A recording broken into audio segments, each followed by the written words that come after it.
எல்லாருக்கும் வணக்கங்க. இன்னைக்கு பரோட்டா தான் செய்ய போகிறோம். பரோட்டா எல்லாராலையும் கண்டிப்பாக பர்ஃபெக்டாக செய்ய முடியுங்க. நம்ம இந்த பரோட்டா செய்கிறதுக்கு ஒரு 15 நிமிஷம் மட்டும் இருந்தால் போதுங்க. ரொம்பவும் பர்ஃபெக்டாக செஞ்சிடலாம். இது மாவை நம்ம எதுவும் ஊற வைக்க போகிறதுலாம் கிடையாது. இன்ஸ்டண்ட்டாக செய்ய போகிறோம். அதை எப்படி செய்யணும் இந்த டிப்ஸ் எல்லாமே இந்த வீடியோவில் சொல்லியிருக்கேன். வீடியோ ஃபுல்லாக பாருங்க. கண்டிப்பாக பர்ஃபெக்டாக செஞ்சிடலாம். வாங்க எப்படி பண்ணுறது பார்க்கலாம்.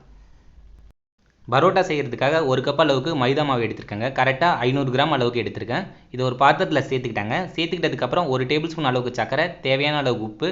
நம்ம சர்க்கரை உப்பை டேரெக்டாக அப்படியே சேர்க்கறதுக்கு பதிலாக இந்த மாதிரி தண்ணி ஊற்றி கரைச்சி எடுத்து சேர்த்தோன்னா சீக்கிரமாகவே கரைய ஆரம்பிச்சிருங்க. நம்ம டேரெக்டாக ஒரு வேளை சேர்த்தோன்னா சர்க்கரைலாம் அப்படியே மாவில் அப்படியே ஒட்டிட்டு அப்படியே தெரியுங்க. இந்த மாதிரி சேர்த்ததுக்கப்புறம் எல்லாமே நல்லா கலந்து வர மாதிரி நல்லா மிக்ஸ் பண்ணி விட்டுக்கலாங்க. இந்த மாதிரி மிக்ஸ் பண்ணதுக்கப்புறம் ஒரு முட்டை எடுத்து வச்சுருக்கேங்க. அதை உடச்சி இந்த மாதிரி சேர்த்துக்குங்க. சேர்த்துக்கிட்டதுக்கப்புறம் இந்த மாதிரி மஞ்சக்கருவை உடச்சி விட்டுட்டு நல்லா மாவு ஃபுல்லாக மிக்ஸ் ஆகி வர மாதிரி நல்லா கலந்து எடுத்துக்கலாங்க. இந்த மாதிரி மிக்ஸ் பண்ணி எடுத்துக்கிட்டதுக்கப்புறம் தண்ணி சேர்த்து பிசைஞ்சு எடுத்துக்கலாங்க. தண்ணி இந்த மாதிரி கொஞ்சம் கொஞ்சமாக சேர்த்து விட்டு பிசைஞ்சு எடுத்துக்கலாம். எடுத்தவொடனே அதிகமாக ஊற்றிட்டோன்னா நம்ம மேட்ச் பண்ண கஷ்டமாக இருக்குங்க. அதனால் கொஞ்சம் கொஞ்சமாக சேர்த்து விட்டு பிசைஞ்சு எடுத்தால் ஒரு 4லேருந்து 5 நிமிஷம் இந்த மாதிரி மிக்ஸ் பண்ணி எடுத்தால் இந்த மாதிரி மாவு பாதத்துக்கு வந்துடுங்க. இந்த மாதிரி மாவு பாதமாக ரவுண்ட் பண்ண உடனே கரெக்டாக நான் 3 டேபிள் ஸ்பூன் அளவுக்கு ஆயில் சேர்த்துக்கிறேங்க. ஆயில் பார்த்தீங்கன்னா நம்ம நிறைய எல்லா இடத்துலையும் ஸ்ப்ரெட் பண்ணி தான் சேர்க்க போகிறோம். அதனால் ஆயில் அதிகமாகவும் தேவைப்படாதுங்க. ஒரு 100 கிராம் அளவுக்கு ஆயில் இருந்தாலே போதும். 100 கிராம் இல்லைனா 50 கிராம் இருந்தாலே போதுங்க. பண்ணிடலாம். இந்த மாதிரி கையை வச்சு ஒரு 5 நிமிஷத்துக்கு மட்டும் நல்லா அழுத்தம் கொடுத்து பிசைஞ்சு எடுத்துக்கலாங்க. மாவு நல்லா ஒரு சாஃப்ட்னஸ் கொடுத்துரும். அதுக்கப்புறம் 5 விரல நல்லா மூடின மாதிரி வச்சு இந்த மாதிரி பண்ணோன்னா சீக்கிரமாகவே ஒரு சாஃப்ட்னஸ் கொடுக்க ஆரம்பிச்சிடும். ஒரு 5 நிமிஷம் மட்டும் இந்த மாதிரி பிசைஞ்சு எடுத்தால் போதுங்க. 5 நிமிஷம் கழிச்சு பிசைஞ்சு எடுத்துட்டதுக்கப்புறம் ஒரு 2 டேபிள் ஸ்பூன் மட்டும் ஆயில் எடுத்து மேலே ஃபுல்லாக ஸ்ப்ரெட் பண்ணி விட்டுக்கிட்டாங்க. ஸ்ப்ரெட் பண்ணி விட்டுக்கிட்டு இப்போ ரவுண்ட் பண்ணி எடுத்துக்கலாம். இதை இப்போ மேல் சைடு பார்த்தீங்கன்னா ஈவனாக இருக்குங்க. இந்த கீழ் சைடு மட்டும் உள்ளே தள்ளிடுங்க. அதுக்குள்ளே தள்ளிட்டு இந்த சைடு பண்ணோன்னா ஒரு மேலே கொஞ்சம் உப்பலாக வர ஆரம்பிக்குங்க. இந்த மாதிரி வந்துட்டதுக்கப்புறம் கட்டை விரலும் பக்கத்து விரலும் சேர்ந்த மாதிரி லைட்டாக அப்படியே அழுத்த கொடுத்தா போதுங்க. கரெக்டாக இந்த மாதிரியே எல்லாமே பண்ணோன்னா ஈவனான அளவுக்கு ஷேப் கிடச்சிருங்க. அவ்வளோதாங்க. இதேமாரியே எல்லா ஊர்லேயும் ரவுண்ட் பண்ணி எடுத்துட்டோன்னா ஈவனாக எல்லா பாலையும் ஒரே அளவுக்கு ரவுண்ட் பண்ணி எடுத்துக்கலாங்க. இந்த மாதிரி நம்ம ரவுண்ட் பண்ணி வச்சுருக்க எல்லா பால் மேலேயும் எண்ணெய் ஸ்ப்ரெட் பண்ணி விட்டுக்கலாங்க. எண்ணெய் ஸ்ப்ரெட் பண்ணி விட்டுக்கிட்டதுக்கப்புறம் நம்ம உடனே சப்பாத்திலாம் திரட்டி எடுப்போம்லாங்க. அந்த மாதிரி திரட்டி எடுத்துக்கலாம். இதுக்கப்புறம் நம்ம எதுவும் மாவை ஊற வைக்க போகிறதே இல்லை. நம்ம ஊற வைக்காமல் ஒரு 15 நிமிஷத்தில் செய்கிற ஒரு பரோட்டா தாங்க செய்கிறோம்.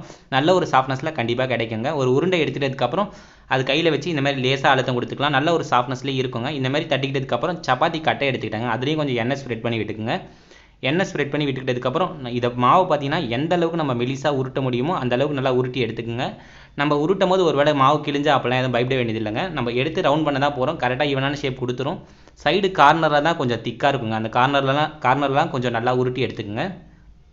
அவ்வளோதாங்க. இந்த மாதிரி எந்த அளவுக்கு ஷேப் வேணுமோ அந்த மாதிரி ரவுண்ட் பண்ணி எடுத்துக்கோங்க. நான் இந்த அளவுக்கு ரவுண்ட் பண்ணி எடுத்துக்கிட்டேங்க. ரவுண்ட் பண்ணி எடுத்துக்கிட்டதுக்கப்புறம் கரெக்டாக ஒரு சைடாக அப்படியே லேசாக தூக்கினா போதுங்க. இந்த மாதிரி எடுத்துட்டோன்னா மேலே அந்த கீழே இருக்கிறது அப்படியே எல்லாமே சேர்ந்து வர ஆரம்பிச்சிருங்க. சேர்ந்து வந்துக்கிட்டதுக்கப்புறம் கீழே லேசாக அப்படியே லைட்டாக மட்டும் கீழே அழுத்தம் கொடுத்துட்டு இந்த மாதிரி அப்படியே கரெக்டாக பக்கத்தில் ஈவனாக சுற்றுற மாதிரி அந்த மாதிரி ரவுண்ட் பண்ணி எடுத்துக்கலாங்க. அவ்வளோதாங்க. இந்த மாதிரி ரவுண்ட் பண்ணி எடுத்துட்டோன்னா கரெக்டாக பர்ஃபெக்டாக வந்துடுங்க. மேலே நம்ம தூக்கினோடனே கீழே ஒட்டி வர ஆரம்பிச்சிடும். நடுவில் எல்லாமே உப்பெல்லாம் வந்துருக்குங்க. அது நம்ம மெலிசாக உருட்டினா இந்த மாதிரி கிடைக்குங்க. அவ்வளோதாங்க. இதை கையில் எடுத்து லேசாக அழுத்தம் கொடுத்துக்கலாம். லேசாக அழுத்தம் கொடுத்து கையிலேயே ஓரளவுக்கு ஈவனான ஷேப்புக்கு பரோட்டா அளவுக்கு தட்ட முடிஞ்சாலும் தட்டி எடுத்துக்கலாம். இந்த மாதிரி இல்லைனா சப்பாத்தி கட்டை எடுத்து எந்த அளவுக்கு வேணுமோ அந்த அளவுக்கு தட்டி எடுத்துக்கலாங்க. அவ்வளோதாங்க. இந்த மாதிரி எந்த அளவுக்கு ஷேப் வேணுமோ அந்த அளவுக்கு ரவுண்ட் பண்ணி எடுத்துக்கோங்க. அவ்வளோதாங்க. இந்த அளவுக்கு நான் ரவுண்ட் பண்ணி எடுத்துக்கிட்டேங்க. ரவுண்ட் பண்ணி எடுத்து பார்த்தோனாலே அது கையில் எடுத்து பார்க்கும்போதே அதில் இருக்க லேயர்லாம் அப்படியே தெரியுங்க இதில் பார்க்கும்போதே. அவ்வளோதாங்க. இது ஒரு மெத்தடுங்க. இது இன்னொரு மெத்தடு. எந்த மெத்தட் ஈஸியாக வருதோ அந்த மெத்தடில் பார்த்து ஃபாலோ பண்ணி நீங்கள் செஞ்சுக்கலாங்க கண்டிப்பாக. இந்த மாதிரி ரவுண்ட் பண்ணதுக்கப்புறம் ஃபஸ்ட்டு ஒரு இது எடுத்துக்கோங்க. இது எடுத்ததை பின்னாடி மடிக்கிற அளவுக்கு இடம் விட்டுக்குங்க. இதேமாரியே லாஸ்ட்டு கார்னர் வரைக்கும் பண்ணிக்கலாங்க. மேலே கொஞ்சம் எடுங்க. அதை பின்னாடி மடிக்கிற அளவுக்கு இடம் விட்டு பண்ணிக்கலாங்க. அவ்வளோதாங்க. இதேமாரி லாஸ்ட்டு கார்னர் வரைக்கும் பண்ணி எடுத்துக்கலாங்க. இந்த மாதிரி பண்ணி எடுத்துட்டதுக்கப்புறம் இதை கொஞ்சம் கிராஸாக நிற்க வச்ச மாதிரி பண்ணி ரவுண்ட் பண்ணி எடுத்துக்கலாங்க. அவ்வளோதாங்க. இந்த மாதிரி ரவுண்ட் பண்ணி எடுத்துட்டோன்னா நம்மளை கரெக்டாக பர்ஃபெக்டாக பண்ணி எடுத்துடலாம். மேலேயும் கொஞ்சம் உப்பலாக கிடைக்குங்க. நம்ம மெலிசாக திரட்டி எடுத்துட்டோன்னா மேலேயும் நல்லா உப்பலாக கிடைக்கும்.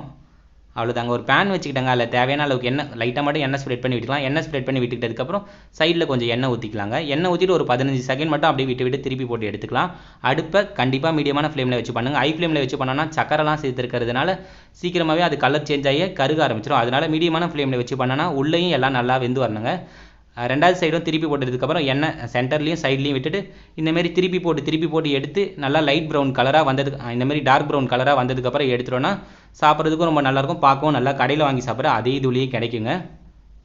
அவ்வளோதாங்க. இப்போ நம்ம பரோட்டா பர்ஃபெக்டாக ரெடி ஆகிடுச்சு. எடுத்து ஒரு 2-3 பரோட்டா சேர்ந்ததுக்கப்புறம் இந்தமாரி சூட்டோடு இருக்கும்போதே நல்லா அடித்து எடுத்துட்டோன்னா நல்லா ஒரு லேயர் ஃபுல்லாக கிடச்சிருங்க. பார்க்கும்போதே தெரியும் எவ்வளோ லேயர் இருக்குன்ட்டு. கண்டிப்பாக ட்ரை பண்ணி பாருங்கள், ரொம்ப ரொம்ப பர்ஃபெக்டாக கிடைக்குங்க. இந்த வீடியோ பிடிச்சிருந்தா வீடியோ லைக் கொடுத்து சப்ஸ்கிரைப் பண்ணிங்க. ரொம்ப ரொம்ப நன்றிங்க.